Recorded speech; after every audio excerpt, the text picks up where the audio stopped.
ذوالفقار علی بھٹو کو سزا دلوانے کے لیے قانون کے ساتھ ساتھ ریاستی اختیارات اور ریاستی وسائل سے کس طرح کا کھلواڑ کیا گیا؟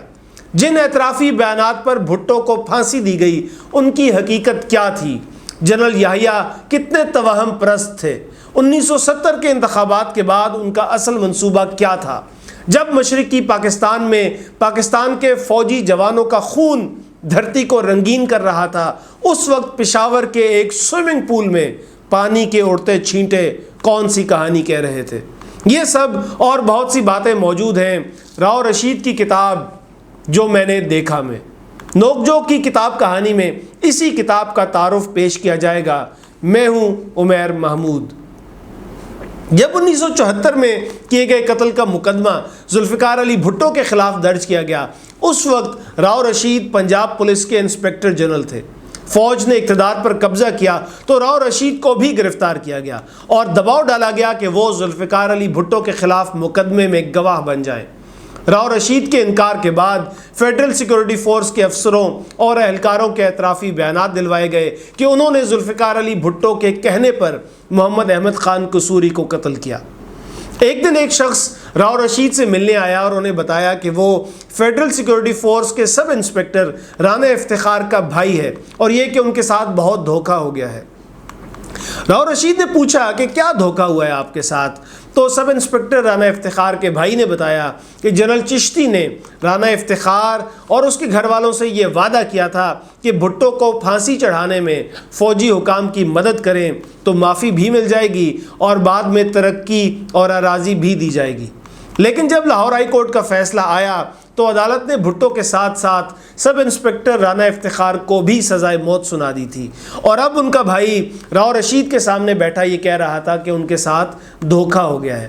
تو راؤ رشید نے انہیں مشورہ دیا کہ اگر وہ سپریم کورٹ میں بیان حلفی جمع کرا دیں تو ان کی رہائی کی کوئی صورت نکل سکتی ہے۔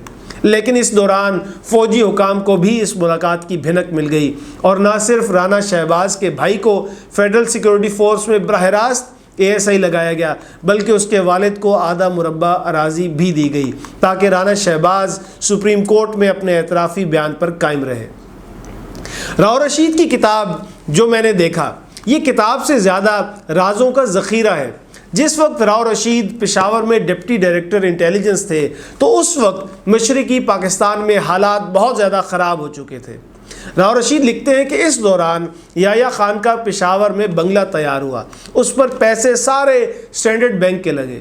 جب مکان تیار ہو گیا تو فیصلہ کیا گیا کہ اس کا افتتاح کیا جائے اور یہاں ایک پارٹی کی جائے۔ اس وقت راؤ رشید کی سرکاری رہائش گاہ اسی بنگلے کے بالکل سامنے تھی، تو انہوں نے دیکھا کہ محفل جمائی گئی اور اس محفل میں ایک جرمن خاتون بھی آئی۔ سوئمنگ پول میں سب نہاتے رہے اور اس جرمن خاتون کو اٹھا کر سوئمنگ پول میں پھینکتے رہے، کہے لگتے رہے، اور یہ سب اس وقت ہو رہا تھا جب مشرقی پاکستان میں ہمارے فوجی مارے جا رہے تھے۔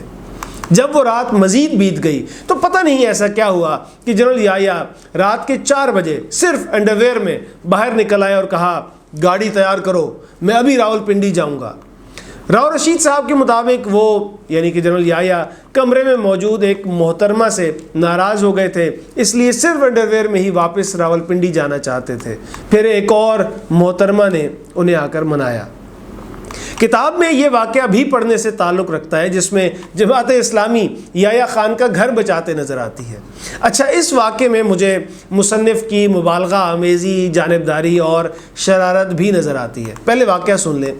جب پاکستان جنگ ہار گیا اور بنگلہ دیش الگ ہو گیا تو پشاور میں ایک جلوس نکلا جس کا ارادہ تھا کہ وہ یحییٰ خان کے مکان کو آگ لگائیں گے، لیکن راؤ رشید کے مطابق جماعت اسلامی والوں نے جلوس سے کہا کہ یہ سب کچھ جو ہوا ہے، یہ ملک ٹوٹ گیا ہے، یہ یحییٰ خان کا نہیں بلکہ شراب کا قصور ہے۔ تو لوگوں نے شراب کی دکانیں توڑنا شروع کر دیں، لوگ شراب پیتے بھی رہے اور بوتلیں توڑتے بھی رہے، یہاں تک کہ پشاور کے کتے بھی مدہوش ہو گئے۔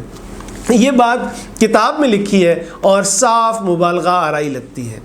راؤ رشید کے مطابق یحییٰ خان چاہتے تھے کہ 1970 کے انتخابات کے بعد مجیب الرحمان وزیر اعظم بنے اور بعد میں ان کی حکومت کا تختہ الٹ کر یحییٰ خان خود ملک کی باغ دوڑ سنبھال لے، کیونکہ یحییٰ خان یہ سمجھتے تھے کہ مجیب الرحمان وزارت عظمیٰ کے اہل نہیں، اور ان کے اقتدار میں آنے کا مطلب یہ ہوتا کہ فوج طاقتور رہے گی۔ ایک کمزور مجیب 5-6 مہینے میں اپنی مقبولیت کھو دے گا اور جنرل یحییٰ کے لیے اسے ہٹانا آسان ہوگا۔ یہ بات راؤ رشید کو بتائی راؤ فرمان صاحب نے، جو راؤ رشید کے مطابق فوج کے دماغ مانے جاتے تھے، اور یحییٰ ان سے مشورے لیا کرتے تھے اور ان پر انحصار کرتے تھے۔ راؤ فرمان نے بتایا کہ منصوبہ یہ ہے کہ الیکشن کے بعد اقتدار مضبوط فوج اور کمزور مجیب الرحمان کے درمیان بٹ جائے گا۔ مجیب الرحمان احتجاج وغیرہ تو کر سکتے ہیں، ایجیٹیٹر ہیں، حکومت نہیں چلا سکیں گے، اس لیے فوج کے لیے انہیں ہٹانا آسان ہوگا۔ جنرل یحییٰ کس قدر توہم پرست تھے، اس بات کا اندازہ انعام الرحمن علوی صاحب سے منسوب ایک بات سے ہوتا ہے۔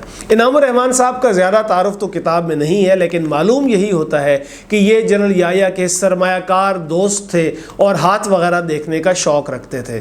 تو انعام الرحمن علوی نے راؤ رشید کو بتایا کہ جب ایوب خان کا اقتدار ختم ہوا اور جنرل یحییٰ نے ان کی جگہ بیٹھنا شروع کیا، تو خاص طور پر وہ والی کرسی منگوائی جس پر وہ کمانڈر ان چیف کے طور پر اپنے دفتر میں بیٹھا کرتے تھے، کیونکہ یحییٰ خان اس کرسی کو لکی سمجھتے تھے۔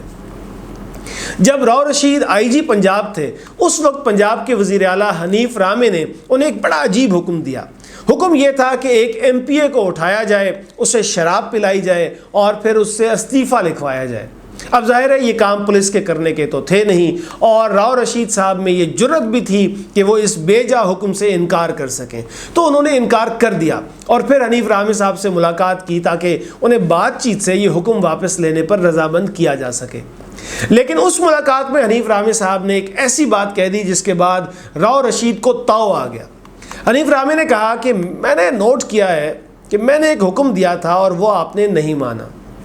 تو راؤ رشید نے کہا، چیف منسٹر صاحب، میرا اور آپ کا قاعدے قانون کا رشتہ ہے، جیسے میں قاعدے قانون کا پابند ہوں ویسے ہی آپ بھی ہیں۔ آپ کا حکم قانونی ہوگا تو اس کو پورا کروں گا۔ آئی جی ہونے کا یہ مطلب نہیں ہے کہ آپ کے منہ سے نکلی ہر بات میں نے پوری کرنی ہے، میں آپ کا ذاتی ملازم نہیں ہوں۔ یہ پڑھ کر حیرت بھی ہوتی ہے اور خوشی بھی ہوتی ہے کہ ہماری تاریخ میں ایسے افسر بھی رہے ہیں جو حاکم کی ناجائز بات پر انہیں نہ کہہ سکیں۔ یہ کتاب ملکی تاریخ کے اس اہم دور کے دلچسپ واقعات سے بھری پڑی ہے۔ کتاب پڑھ کر پتہ چلتا ہے کہ ذوالفقار علی بھٹو اپنے سیاسی ساتھیوں سے تعلقات میں کیسے تھے، فیصلے کیسے کرتے تھے، کام کس طرح کرتے تھے اور کتنا کرتے تھے۔ وہ واقعہ بھی پڑھنے سے تعلق رکھتا ہے جب پولیس والے ہڑتال پر چلے گئے تھے، اس وقت بیوروکریسی کس طرح کام کر رہی تھی، انٹیلیجنس ایجنسیاں کس طرح کام کر رہی تھیں، یہ تمام معلومات بھی کتاب سے ملیں گی۔ اچھا، یہ کتاب بہت دلچسپ ہے، پڑھے جانے کے لائق ہے، ملکی سیاست اور تاریخ کے طالب علموں کے لیے اس کا مطالعہ بہت ضروری ہے۔ لیکن یہ کتاب آج کی نسل کو سمجھ بھی آ جائے، اس کے لیے کتاب میں کچھ وضاحتوں کا اضافہ کرنا پڑے گا، کیونکہ مصنف نے جب کتاب لکھی اس وقت جن شخصیات کا حوالہ دیا، جن پارٹیوں کا ذکر کیا، انہیں آج کی نسل نہیں جانتی۔ مثلا کتاب میں جہاں جہاں نیب کا ذکر ہے وہاں یہ تک نہیں لکھا کہ یہ نیشنل عوامی پارٹی کا مخفف ہے۔ جو آج کتاب کو پڑھنے والے ہیں وہ تو نیب کے نام سے واقف بھی نہیں ہوں گے، یہ بھی نہیں جانتے ہوں گے کہ نیب کا کردار کیا رہا، کون کون سے سیاستدان اس جماعت سے وابستہ تھے۔ اگر آج کے قاری کے لیے کچھ وضاحتی نوٹس اس کتاب میں شامل کر دیے جائیں تو یہ مزید کارآمد ہو جائے گی۔ کتاب جب لکھی گئی اس وقت راؤ رشید نے جن کرداروں کا ذکر کیا انہیں لوگ جانتے تھے، اس لیے کتاب لکھتے ہوئے بھی یہی سوچا گیا کہ جب لوگ پڑھیں گے تو خود ہی سمجھ جائیں گے، لیکن آج کا نوجوان قاری شاید نہ سمجھ سکے۔ مثلا غلام مصطفیٰ کھر کی جگہ صرف کھر صاحب لکھا ہوا ہے، اسی طرح شروع کے باب میں حنیف رامے صاحب کو بھی صرف رامے صاحب لکھا ہے۔ جس باب میں ان دونوں ہستیوں کا ذکر ہے وہ شروع ہی ان جملوں سے ہوتا ہے کہ بھٹو صاحب نے کھر صاحب کو ہٹا کر رامے صاحب کو چیف منسٹر بنایا تھا، اور پھر اس سے اگلا باب چونکہ ہے ہی حنیف رامے پر تو اس کے عنوان میں پورا نام لکھا گیا ہے۔ تاریخ سے ناواقف آج کی نسل اگر تاریخ سے آگاہی کے لیے یہ کتاب پڑھے گی تو شروع میں پریشانی ضرور ہوگی، اور جب تک وہ حنیف رامے صاحب والے باب تک نہیں پہنچے گی اس وقت تک سوچتی ہی رہے گی کہ یہ رامے صاحب کون ہے اور کھر صاحب کون ہے۔ اسی طرح جہاں جنرل چشتی کا ذکر ہے وہاں ان کا مکمل نام اور کچھ تفصیل شامل کر دی جائے تو قاری زیادہ بہتر انداز میں اس سے استفادہ کر سکتا ہے۔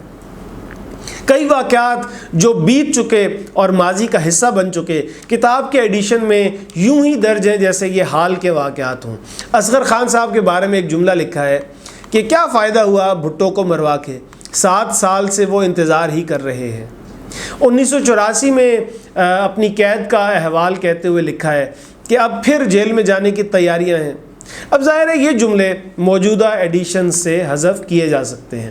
اس کے علاوہ کتاب میں کچھ قیاس آرائیاں بھی ملیں گی جو راؤ رشید صاحب کا نقطہ نظر ہو سکتی ہیں اور ضروری نہیں کہ درست بھی ہوں۔ راؤ رشید پاکستانی سیاست کی اندر کی کہانیوں کے چشمدید گواہ رہے ہیں۔ ایوب خان، یحییٰ خان اور ذوالفقار علی بھٹو کے زمانے کی سیاست بہت ہی قریب سے دیکھی۔ ان کی کتاب پاکستانی سیاست، سیاستدانوں اور اقتدار کی کہانی ہے۔ جسے ان موضوعات سے دلچسپی ہے وہ یہ کتاب ضرور پڑھے۔